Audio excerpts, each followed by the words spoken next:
Canal 9, Bio Bio Televisión, junto a Universidad Católica de la Santísima Concepción y Arzobispado de Concepción, presentan Diálogo.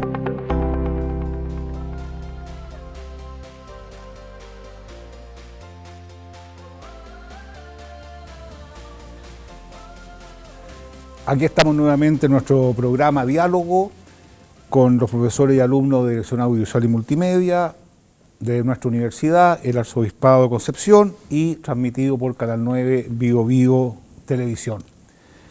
Lo primero que quisiera es volver a reiterar la necesidad de comportarse adecuadamente para terminar con la pandemia del coronavirus. Estamos en un proceso y dentro de este proceso tengo dos invitados de lujo porque nos van a ayudar a comprender cómo nos movemos en el mundo de la educación.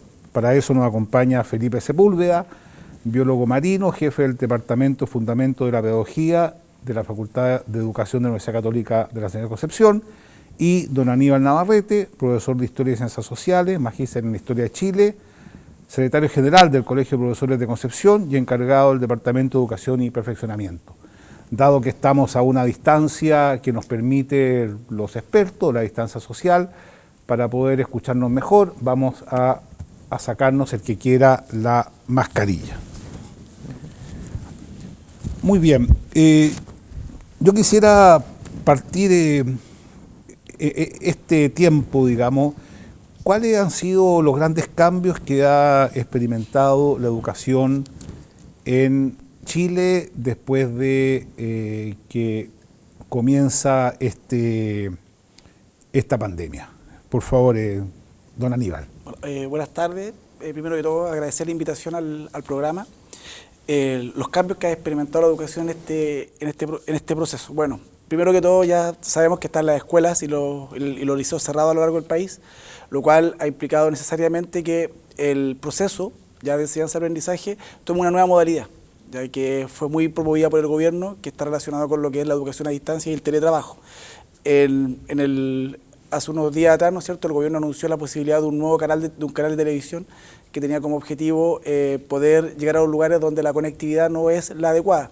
Por tanto, los cambios que fundamentalmente ha presentado hoy día esta pandemia, estos los principales desafíos que nos ha traído, es cómo llevar a cabo un proceso que se hacía persona a persona, ¿cierto?, dentro de la sala de clase, dentro de este espacio que es la escuela, hoy día trasladarlo a los hogares, lo cual ha sido una situación bastante compleja. Una pregunta, profesor, ¿qué porcentaje de los estudiantes en Chile tienen conectividad y tienen computador? ¿Está ese dato en Chile y en la región?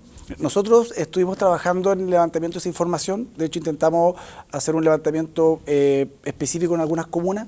Sin embargo, se nos ha hecho muy complejo, ya que el tema fundamental es qué tipo de accesibilidad tiene. Porque el tema del acceso al Internet está, en algunos casos, pero vía celular, no necesariamente vía computador. Yeah.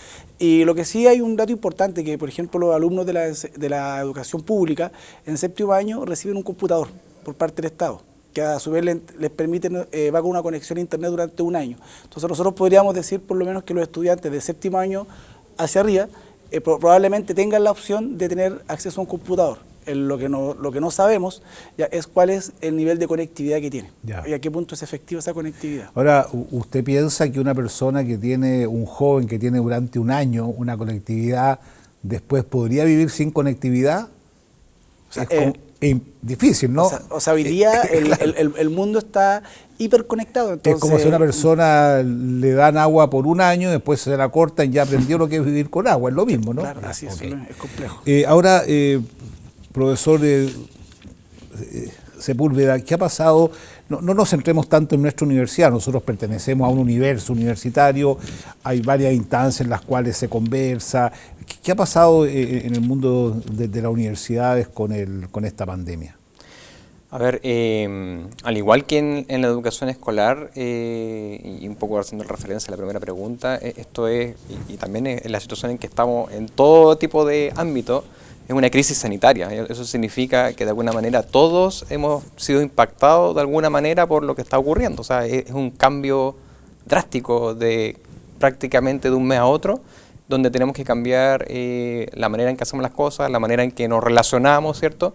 Y lógicamente eso tiene un impacto grande en la manera en que los profesores, en este caso a nivel de la universidad, hemos tenido que ir derivando hacia un sistema de educación a distancia, educación en línea. ¿Ya? Eso ha sido un tremendo desafío para los profesores que muchos de nosotros no estábamos acostumbrados.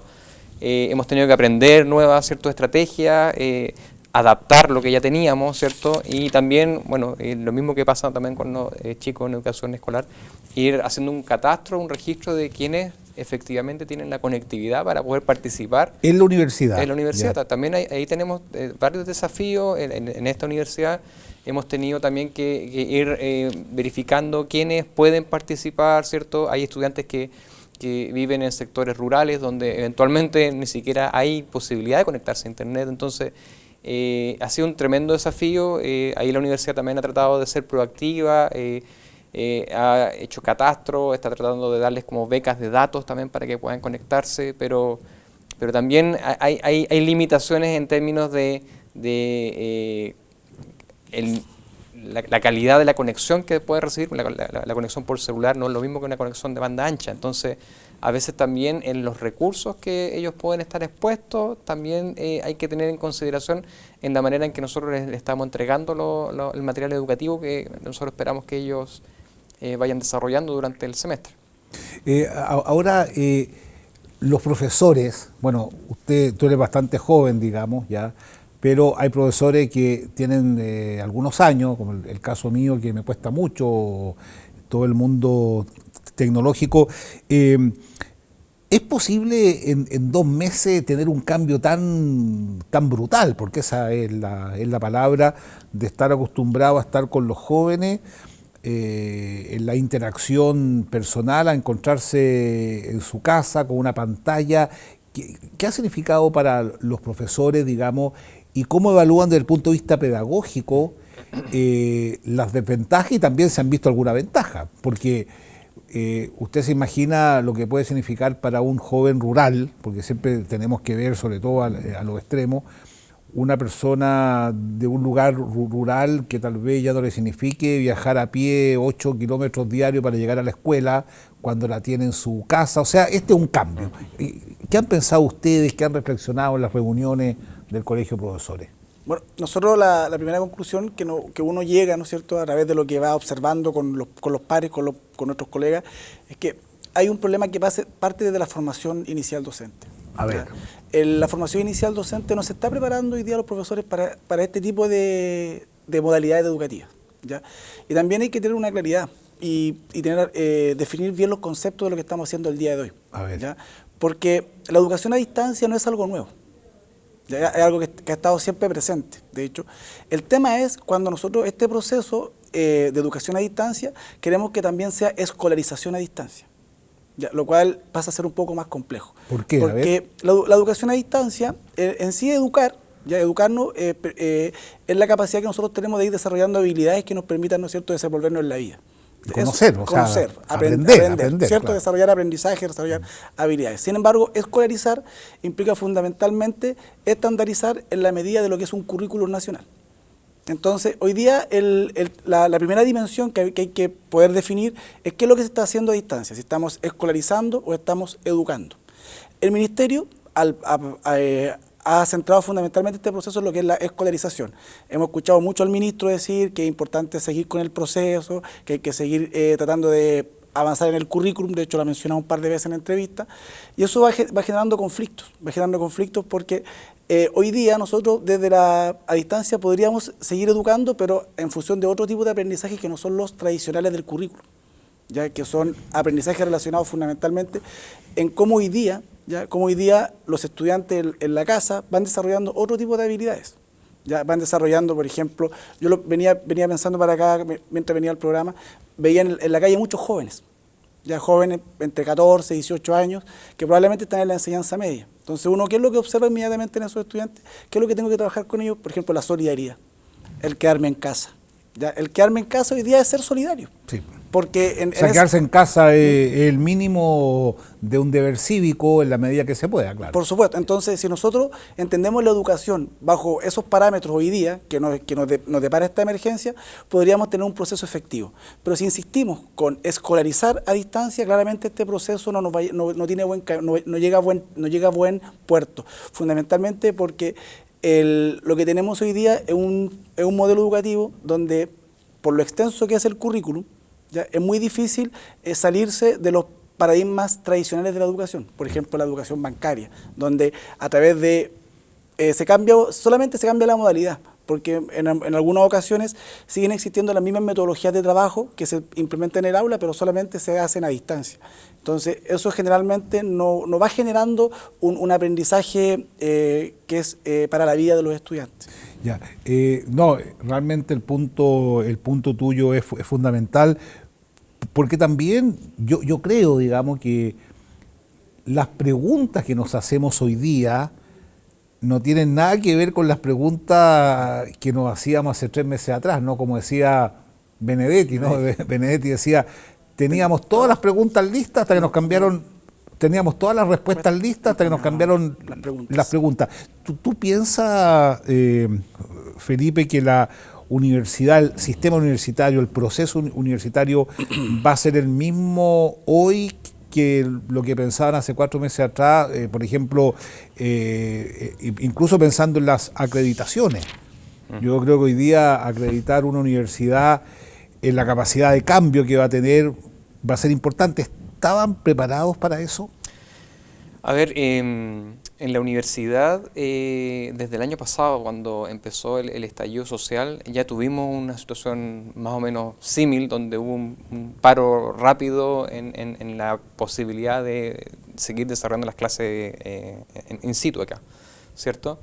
Y desde ese momento yo creo que las autoridades, y de hecho yo me recuerdo alguna conversación con el vicerrector académico, donde él me comentaba que existía la urgencia de empezar a implementar adecuados y efectivos sistemas de educación en línea.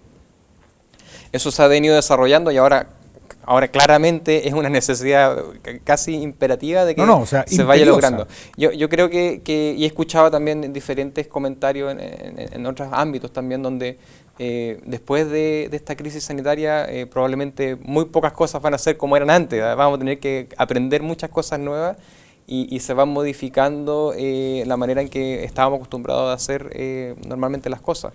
Eso claramente se aplica también a la educación universitaria. O sea, yo me imagino que en este caso la agencia de calidad, la agencia de acreditación va a estar también poniendo atención con respecto a las posibilidades que tienen las universidades de responder ante este tipo de situaciones y también mantener una cierta calidad y la posibilidad de seguir preparando las diferentes carreras que están impartiendo con la calidad que ellos esperarían que ellos desarrollen.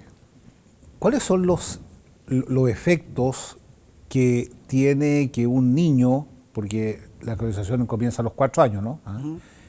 ¿Qué efecto tiene, por ejemplo, que si durante 3, 4, 5 meses vamos a tener un niño que está durante 4 o 5 horas frente al computador? ¿Qué efecto puede tener eso en su vínculo con la realidad? Porque el computador evidentemente que genera sensaciones, o sea, genera emociones, hay una presencia física, hay una presencia,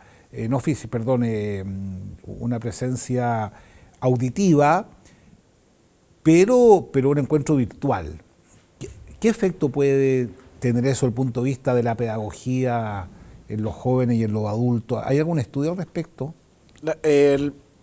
Personalmente no conozco un estudio en el cual hoy día me diga qué es lo que pasa con un estudiante o una persona que está tanto tiempo frente a un computador. Sabemos que existen situaciones relacionadas con la vista, ¿no es cierto? Hoy día las pantallas se han ido adaptando de manera tal de que no sean tan dañinas, que no quemen la retina, que generalmente usted, por ejemplo, veía un computador hace 10 años atrás y uno le ponía un protector de pantalla. Sí, claro. Hoy día ya no existe esa necesidad, ya que la tecnología ha permitido, ¿no es cierto?, que no sean tan dañinos como eran antes las nuevas tecnologías existentes.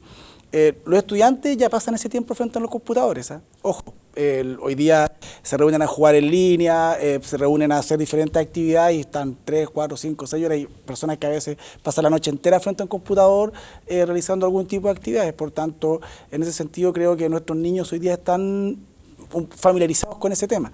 El tema es cómo se van construyendo las relaciones desde una temprana edad con los demás, ¿ya? Porque un estudiante, un niño que está 4 o 5 horas frente a un computador socializando con una pantalla, probablemente no va a tener las mismas habilidades sociales que una persona que esté en contacto directo con los otros, ¿ya? Entonces, fundamentalmente, el punto en el que implica estar frente a un computador, estar frente a una pantalla, va a estar relacionado con las habilidades sociales que tienen nuestros estudiantes. Hay muchos oficios, muchos trabajos que hoy día son frente a un computador. Por tanto, no hay que tenerle miedo a eso, ¿ya? Sin embargo, hay que sí tener ojo con cómo estos estudiantes, cómo estos niños pueden ser absorbidos por estas realidades virtuales.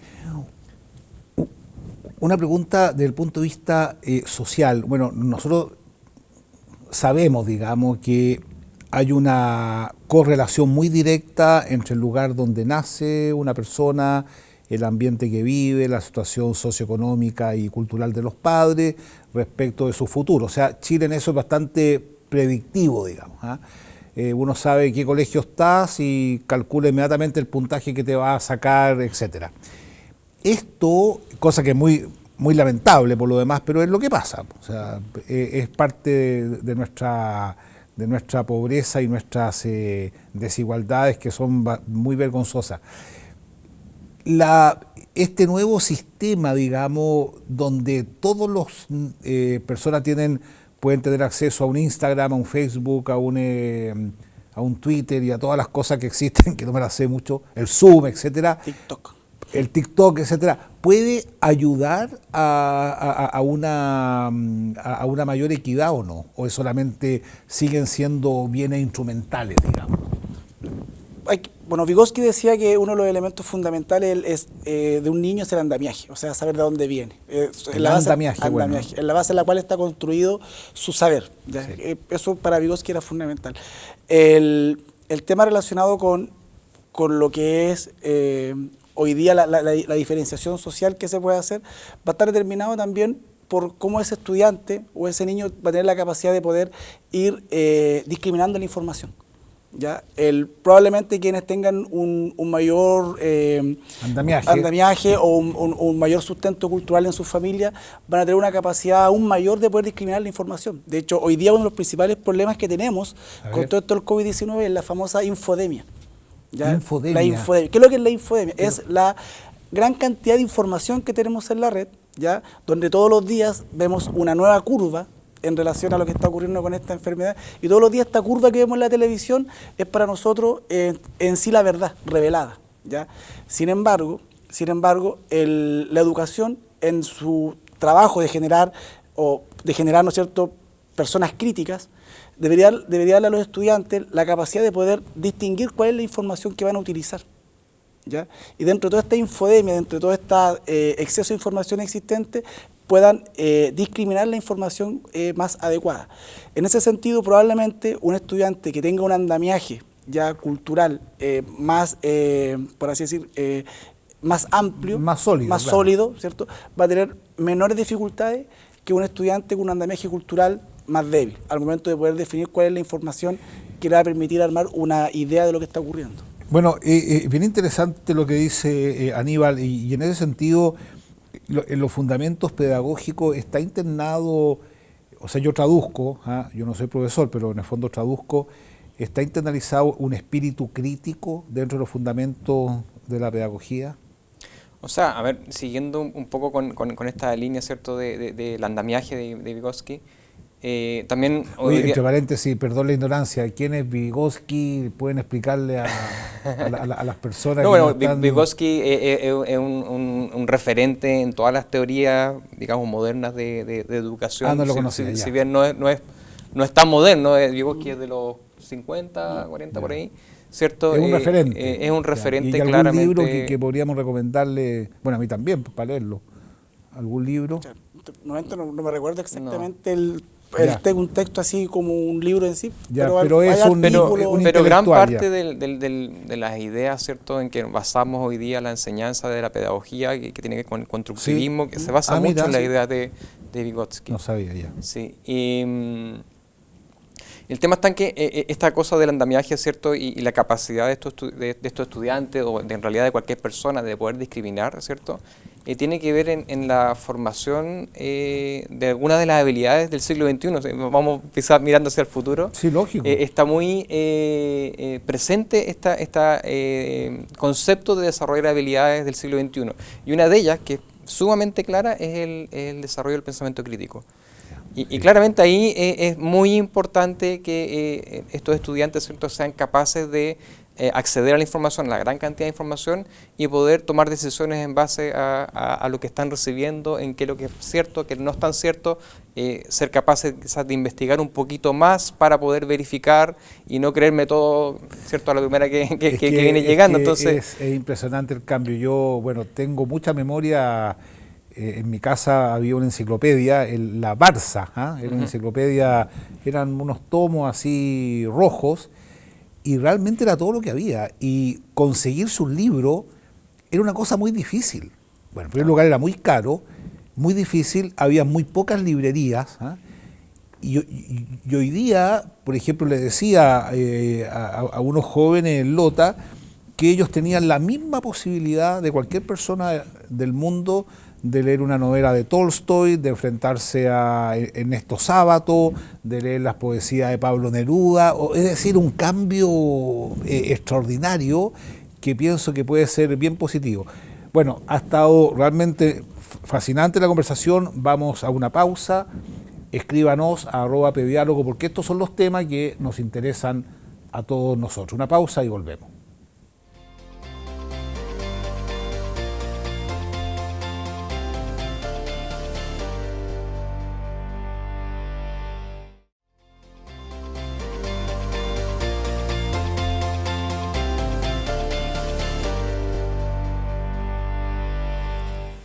Aquí estamos nuevamente con Felipe Sepúlveda, profesor de nuestra universidad, y con el secretario general del Colegio de Profesores de Concepción, Aníbal Navarrete. ¿Cuáles son las tensiones que se producen de tener los hijos 24 horas durante 7 días en la casa, sobre todo en los lugares donde hay cuarentena, los padres y los profesores? O sea, es una tensión porque el sistema social chileno está organizado de que los niños hasta los 18 años están en el colegio, en un lugar muy protegido, los padres salen a trabajar, muchas veces la madre pone mucha esperanza en el colegio como un lugar de resguardo, digamos, que le permite muchas veces trabajar para llevar el sustento a la casa, y esto ha cambiado totalmente el panorama. ¿Qué ha pasado y qué reflexiones hacen ustedes en relación al vínculo que se genera en esta nueva dinámica, donde el profesor, la profesora, que son clave en el proceso formativo de los jóvenes, están detrás de una pantalla y están con los padres todo el día juntos? Bueno, hay que ser específico acá, A que esta educación a distancia que hoy día se está desarrollando no solamente detrás de una pantalla, porque tenemos casos donde el acceso al internet no es como uno quisiera, y no sé, los profesores han tenido que imaginar formas de poder llegar a sus estudiantes. A ver, por ejemplo. Grupos de WhatsApp. Ah, mira. Entonces envían a través del WhatsApp, envían una guía, ¿no es cierto?, porque hay mayor acceso. El problema está en que el diálogo es con los apoderados y no con los estudiantes. Entonces tenemos situaciones en las cuales... ¿Por qué? Porque los papás tienen WhatsApp y los estudiantes no. Ah, mira. Entonces los papás trabajan y después llegan en la tarde a trabajar, a hacer la actividad con los estudiantes. Tenemos casos, por ejemplo, en que no se da perdón, pero esto es interesante. O sea, un profesor manda la materia a las 9 de la mañana y sucede que la mamá o el papá que trabaja todo el día se la entrega a su hijo a las 7 de la tarde. Es una posibilidad, y una posibilidad muy, muy real, porque sí, lógico. La precariedad hoy día, por lo menos en el sistema público, nos muestra a nosotros que muchos estudiantes, cuando están en la escuela, sus padres están trabajando. Y hoy día esos padres no han dejado de trabajar y los estudiantes están solos en la casa y no tienen el acceso a internet o a estas herramientas tecnológicas nuevas, por tanto se generan dificultades. Ya. Existen bastantes dificultades para poder llevar a cabo el proceso. Entonces la situación no es tan, uno la idealiza. No, uno a veces piensa, esto es difícil, sí, esto es duro. uno a veces piensa que claro, que el estudiante a las 8:30 está tomando desayuno, pero no es así. No nos olvidemos los contextos, o sea, por ejemplo, quienes viven en Michay o ahí en los bloques, en viviendas sociales, en casas de 32 metros cuadrados, donde probablemente en la mañana el vecino estaba acostumbrado a escuchar música fuerte, ya, y él no tiene, las paredes no están aisladas lo suficiente y escucha, el niño que probablemente quiera estudiar escucha todo lo que está pasando al lado. Entonces no existen ambientes ideales para el aprendizaje hoy día en las casas, porque por un lado donde están emplazados los hogares, porque las casas son muy pequeñas, ya son casos muy particulares, por lo menos en la educación pública, donde tenemos estudiantes que tienen espacios para el estudio, en los cuales se genera el contexto para esta actividad. Un abogado laboralista que estuvo en el programa anterior hablando del teletrabajo decía, bueno, cada uno se imagina el teletrabajo, que el trabajador tiene su oficina en su casa, claro, todo perfecto, sucede que no, que está en la cocina, o sea, claro, es cierto lo que tú dices. ¿Y la universidad? Sí, bueno, añadiendo un poco a la pregunta, en realidad, de esta interacción, ¿cierto?, de cómo los papás, de alguna manera, se transforman en el profesor en la casa. El otro día reflexionaba al respecto en que muchas de las expectativas y de los planes que han diseñado los colegios es enviarles guías, cierto, materia a la casa y donde esperan que los estudiantes vayan avanzando. Es un tremendo desafío, genera tensiones grandes. Ya vemos que cómo las tasas, cierto, de denuncia de violencia intrafamiliar han aumentado, ¿cierto? Claramente ahí se genera una tensión. Y reflexionando un poco sobre este tema, en que siempre trato de ver el vaso medio lleno, ¿cierto? De ver dónde está la oportunidad de esto.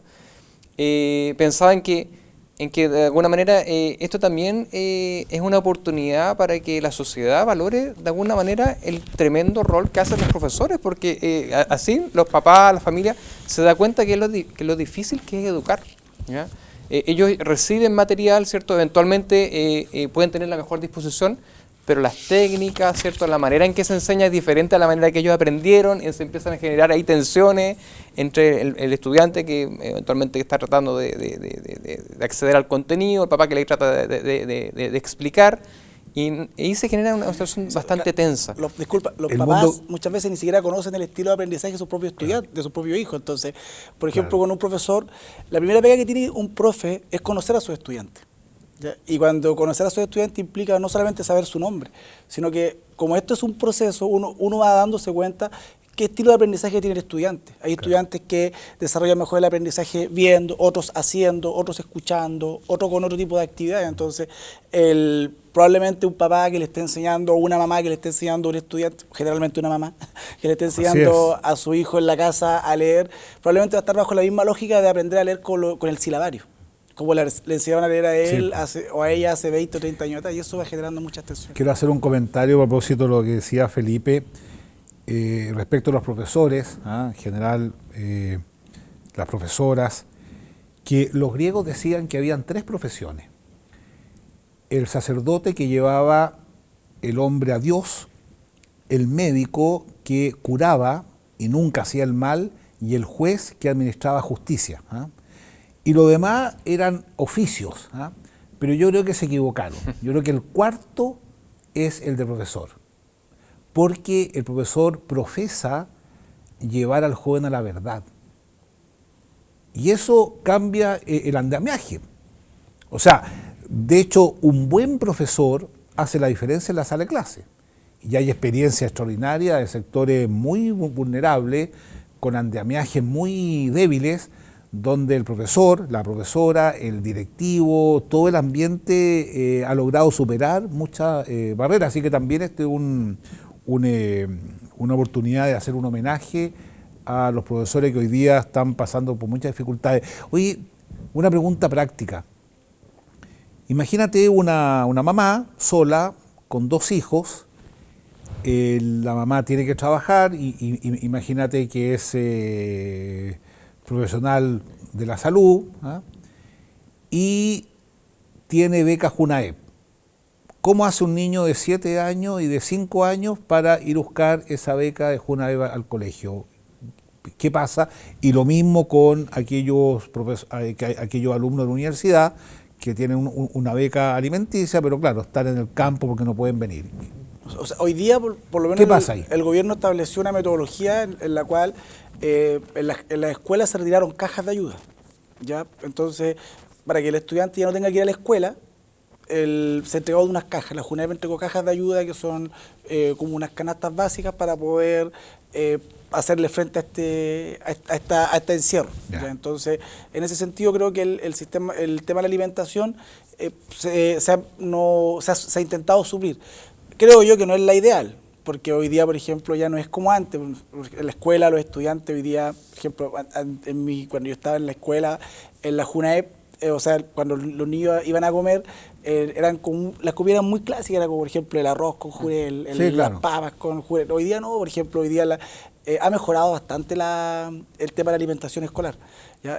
Sin embargo, lo que nosotros vemos en las casas, con lo que entregó la Junaep con estas cajas, está muy por debajo de lo que están los estudiantes recibiendo en la escuela. O sea, ¿en qué sentido, perdón? Por ejemplo, hoy día en la escuela, en los almuerzos, hay pollo. Ah, ya. O sea, la caja es muy básica. El estándar en la casa inferior que el del colegio. Absolutamente inferior al que sí, muy inferior. ¿Y cómo han manejado, cómo han manejado ustedes? O sea, no, aquí la universidad está absolutamente cerrada, sí, yo sé. Entonces no hay posibilidad de proveer el servicio alimenticio a lo que teníamos aquí en la cafetería de la universidad. ¿Qué es lo que pasa con la Muchos beca? de los estudiantes de aquí de la universidad también son de alrededores y ellos han ido a sus casas, entonces no es que estén cerca de acá de Concepción para poder darle algún tipo de servicio. Ya. La universidad en ese sentido no tiene la capacidad para poder enviarles cajas ni nada por el estilo. Oye, Felipe y Aníbal, bueno, tú eres biólogo marino, estás dedicado a los fundamentos de la pedagogía, tú eres profesor de historia y ciencias sociales, gran carrera. ¿Qué han aprendido ustedes? Porque ustedes son bastante jóvenes, digamos, tienen todo un futuro por delante. ¿Qué has aprendido tú en el mundo del colegio de profesores? Tú haces clase además. Sí, ¿Dónde haces clase? Yo hago clase en el Liceo República del Ecuador de Tomé. Ah, mira, sí, mira. Ese es mi... ¿Tú eres tomecino? Soy tomecino. Ah, mira. ¿Qué han aprendido ustedes? A ver, yo creo que la capacidad de buscar alternativas, ¿cierto? a la manera en que nosotros desarrollamos nuestras clases ha sido fundamental. O sea, el acercarnos a tecnologías para poder entregar la información, ¿cierto? Adaptar quizás las mismas metodologías, pero ya un sistema más en línea. Ha sido todo un proceso de aprendizaje bastante fuerte, difícil, que consume mucha energía. He tenido ya algunas clases, ¿cierto?, en línea con los estudiantes y me he dado cuenta que al parecer puede ser como bastante cómodo. Estoy en una cámara, en el computador sentado en mi casa, pero es tremendamente cansador y he conversado con algunos colegas y todos terminamos con la misma sensación. Yo creo que hay que estar bastante concentrado, no solamente en la interacción, tratar de promover la interacción a través de una cámara o a través de un micrófono solamente, pero también atención en cómo le estamos entregando la información, en qué herramientas estamos utilizando. Entonces son bastantes elementos que están ocurriendo de manera instantánea y que también nos estamos recién acostumbrando probablemente.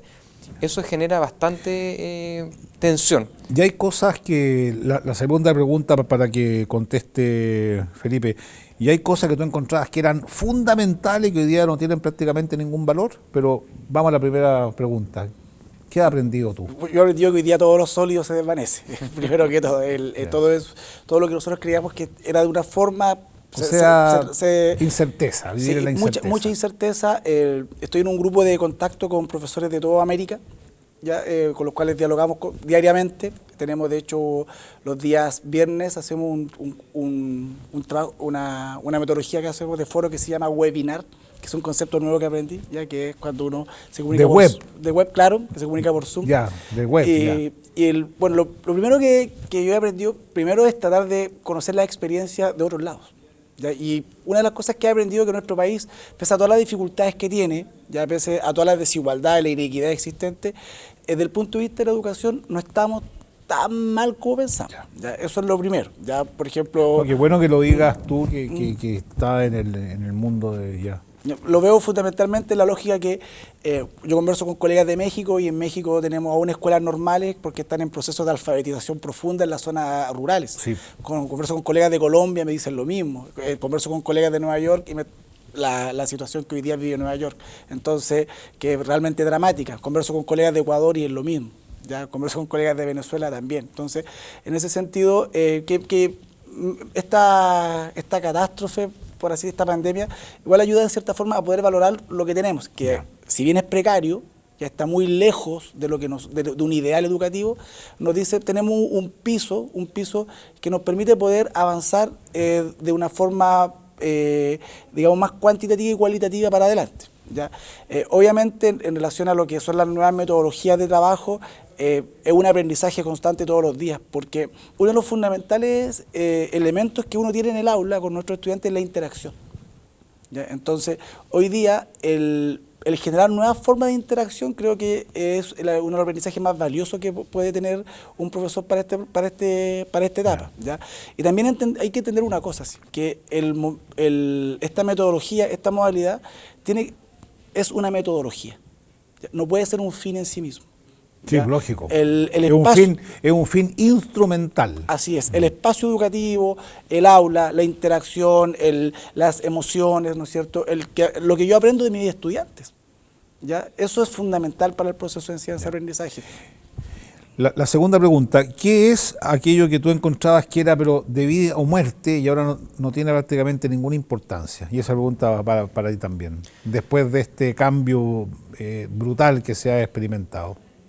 A ver, no sé si tengo alguna respuesta precisa, Ya. pero yo creo que reflexionando un poco en el todo, ¿cierto? A nivel de educación superior, a nivel escolar, probablemente muchas veces pensamos que hay muchos contenidos que son importantes y que toda esta situación en que estamos hoy día necesariamente nos obliga a poder priorizar, ¿ya? Y tratar de encontrar exactamente qué son los objetivos o los aprendizajes fundamentales que yo espero que mi estudiante logre, ¿cierto? Estamos en un momento de constricción de tiempo, de poder interactuar, de poder entregar, entonces necesariamente nos obliga a encontrar eso lo fundamental. Y lo otro puede ser anexo, lo otro puede ser cierto, sobrellevado con diferentes alternativas. O sea, en definitiva, hoy día se valora mucho la síntesis frente al poco tiempo, al poco espacio, a la urgencia, etcétera. ¿Y el caso tuyo? Yo he leído harto en esta última semana, en este paréntesis, por así decirlo, y he escuchado mucho este concepto de este momento, de esta distopía que estamos viviendo en este momento. Distopía. Distopía, que es como un momento que no nos esperábamos encontrarnos jamás en la historia. ¿Ya? Porque, por ejemplo, la utopía es cuando uno va caminando hacia un lugar definido. Una distopía es un lugar que de un momento a otro nos encontramos sin darnos cuenta. Y yo lo que aprendí fundamentalmente era la necesidad de hacer un paréntesis como sociedad, ya, porque era una sociedad que estaba avanzando muy vertiginosamente, Sí. una sociedad que puso la competencia por sobre la colaboración encima, es una sociedad que avasalladora, una sociedad en la cual si no andas a 100, ya te quedas atrás porque tienes que andar a 100. Entonces, este momento no ha permitido fundamentalmente, en cierta forma, reencontrarnos con las cosas más sencillas, el poder, pese a que obligatoriamente disfrutar de la familia, disfrutar de lo importante que es tener un buen diálogo con los vecinos, lo importante que es poder colaborarnos en el barrio, saber quién está con dificultades. Yo vivo en un cerro que se llama Cerro Estanque y en el cerro frente a mi casa, que es el sector 3 del Santo, un foco de COVID-19 en una familia entera. Enfermos, abuelos, hijos, todos enfermos, todos positivos. Y y he visto cómo los vecinos se han organizado, han ido en su ayuda. Para ayudarlo. No como en otros espacios donde lo que he visto es la estigmatización. No, impresionante. He visto casos, por ejemplo, de que en los edificios, en sectores acomodados, letreros donde le dicen a los que trabajan en salud, por favor no use el ascensor porque puede venir contagiado. No, y hay un caso además que le iban a tirar cloro a la puerta. O sea, es interesante. Ahora mira, lamentablemente la conversación está fascinante. Nos quedó un tema, pero creo que lo vamos a abordar juntos tal vez un tiempo más, el de la educación, inteligencia artificial, robótica y Big Data. Yo creo que ustedes son personas que podrían ayudar en eso. Quería hacerle una última pregunta porque el tiempo ya se nos acabó. Después que pase esto, bueno, lo más probable que el segundo semestre ya sea un poquito más estable, aunque no se sabe.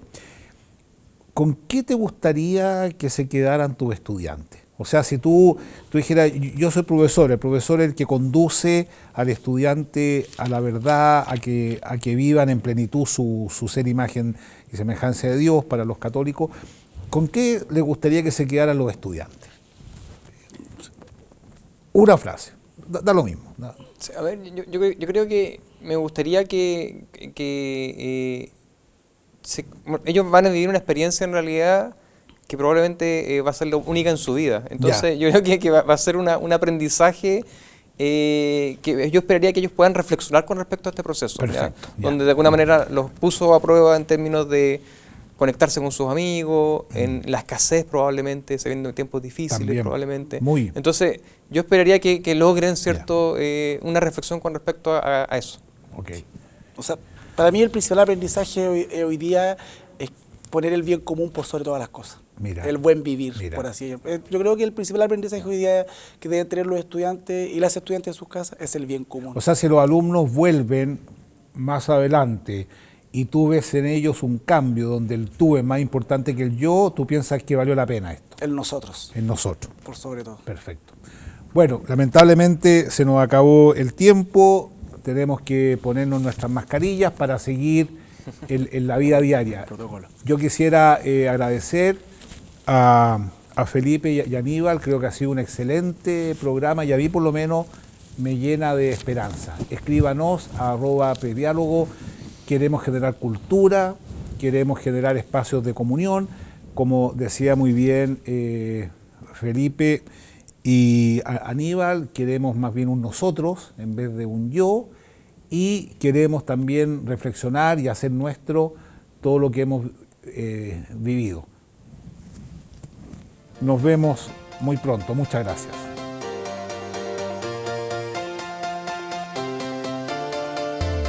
Canal 9, Bio Bio Televisión, junto a Universidad Católica de la Santísima Concepción y Arzobispado de Concepción, presentaron Diálogo.